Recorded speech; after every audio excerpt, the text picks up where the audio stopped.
フットボール天国へようこそ。ようこそ。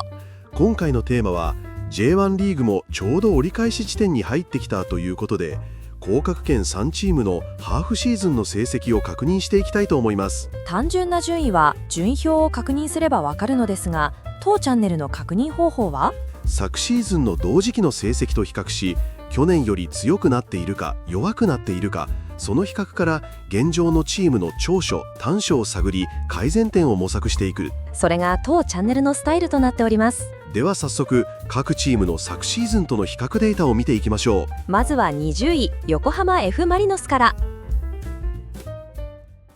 ここで表の見方について説明します。と言っても見てそのまま、この横軸が去年のマリノスの同時期の成績、その上の段の横軸が今季の成績。縦に見るとこのチームの去年との成績の差が分かります。なのでマリノスは去年同時期と比較して得点が11点少なく失点数は同じということが分かります。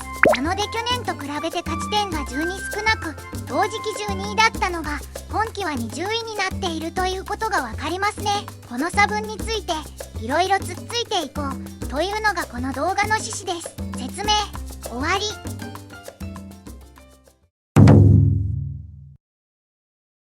これがマリノスの昨シーズンとの比較になります。ちょっと意外な感じがします。意外な感じ？どの点でしょうか？言い切ってしまうのなんですが、最下位のチームって得点失点ともにもっと悪い成績になっているのかと思いきや、昨シーズンも同時期で12位なのですごく良い順位というわけではないのですが、降格ラインよりは上ですね。失点は同数なんですね。最近のマリノスって守備の最後の最後のところで持ちこたえられずに失点する姿が見られる印象があったので、しかもマリノスの失点が増え始めたのは4月9日の神奈川ダービー以降なんですよね。それまでのマリノスは12試合で7失点、それ以降の11試合で24失点。カップ戦込み神奈川ダービーで何かあったんですか？その1試合に原因があるとは言い切れませんが、まず守備の要、今季の補強の目玉でもあったジェイソン・キニョーネス選手が負傷しています。さらにそれ以降は監督の交代、怪我人のさらなる増加などが見られました。ちなみに得点は12点から16点へ微増していますね。勝ち負けで言えば5勝4分け3敗と2勝1分け8敗。これはカップ戦込みの数字なので、前半戦12試合中 J1 のクラブに勝ったのはガンバ大阪にだけです。つまりどういうことなんです？ 5月末に危機感を持ったのか、鹿島、町田という難敵を相手に連勝しています。で、これをクラブ側がどう見るか。現在のマリノスのシステム 442 は本来は守備的な戦術ですが、首位の鹿島相手にハイライン、ハイプレスで試合開始から殴りかかってきました。鹿島は面食らったように試合の流れを奪われてしまった感じです。町田戦も外から入ってきた遠野選手を抑えきれずに2失点、前半で勝負を決めました。本来攻撃力はあるチームなんですよね。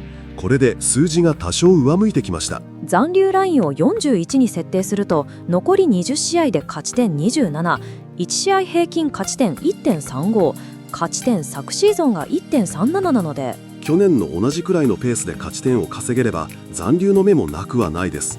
こんな動画作っておいてなんですが、希望が見えてきましたね。ただしこの成績をクラブがどう捉えているか、そこが問題です。連勝しているのに何が問題なんですか？これからマリノスが取る方針は2つ。1つはこの連勝を良しとしてキスノーボ監督を継続、この攻撃システムの続行です。いいですね。近年のマリノスのスタイルです。この勝ち方はある意味奇襲みたいなもので、このままシーズン末まで続けられるかどうか。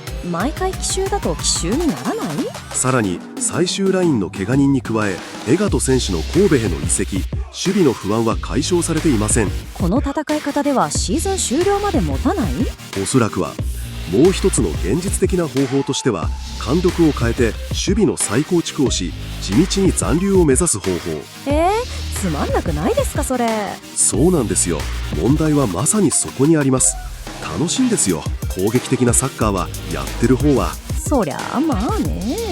柏レイソルに戦力が集まるのもそのあたりにも要因があります。なので現場としては多分現在のサッカーの継続を希望すると思います。しかしどこかで行き詰まる可能性が。まとめます。今後のマリノスの方向性はキスノーボ監督続投で攻撃的なサッカーを貫くか、現実的に守備にテこ入れを図るか、これは選手単品ではなくチーム戦術として、その2択どちらを選ぶでしょう。やっぱり理想を望んで独視する方を選ぶような気がしますね。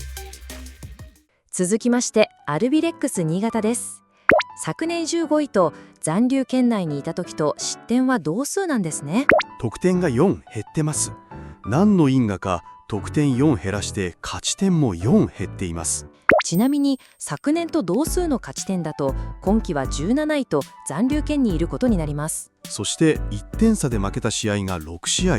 やっぱりこれは去年の成績に比べてあと1点が足りない、そういうことなのでしょうか。数字だけ見るとそうかもしれません。さらに得点力が下がりそうな話が。小見選手の移籍ですね。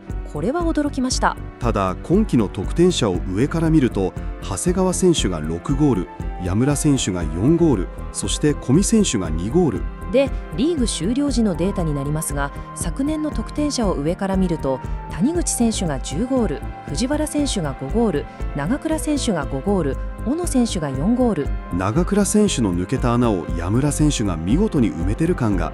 藤原選手はサイドバックという点がありますが、谷口選手と小野選手が今季まだノーゴール。新潟というチーム規模から考えると即戦力の補強というのはなかなか難しいと考えると、既存のこれらの選手のさらなる奮起が必要になってくるかもしれません。ポジション争いや木森監督になってからの戦術の違いなど人買いには言えませんが、とりあえず今季の新潟に必要なことはさらなる得点、これだけは言えるでしょう。選手が抜けて辛いところですが頑張ってほしいところです。続きまして今シーズンの困ったチャンその2、 FC 東京です。 FC 東京も8位だった去年と比べて失点数は同じなんですね。降格圏にいる3チームとも失点数は去年と変わらないというのはなんとも意外な共通点です。そうですね。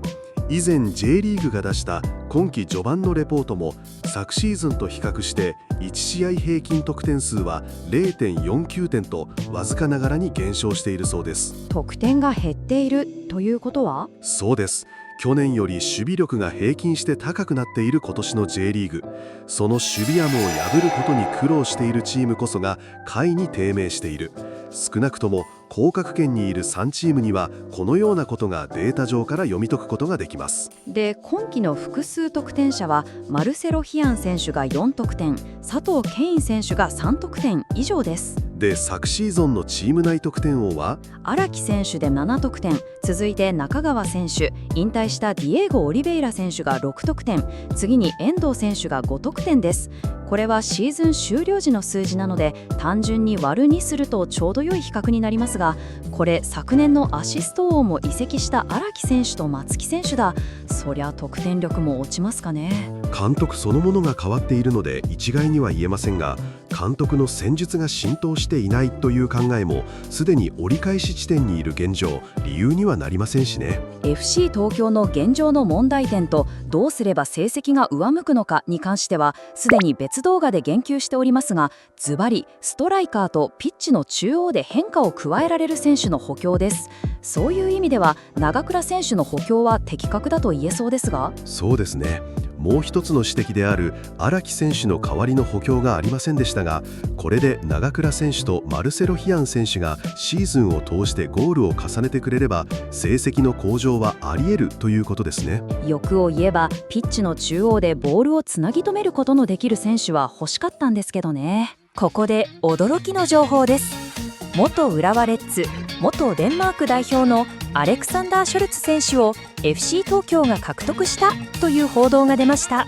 これは驚きましたね。かつての J リーグ最高クラスのディフェンダーが FC 東京へ加入。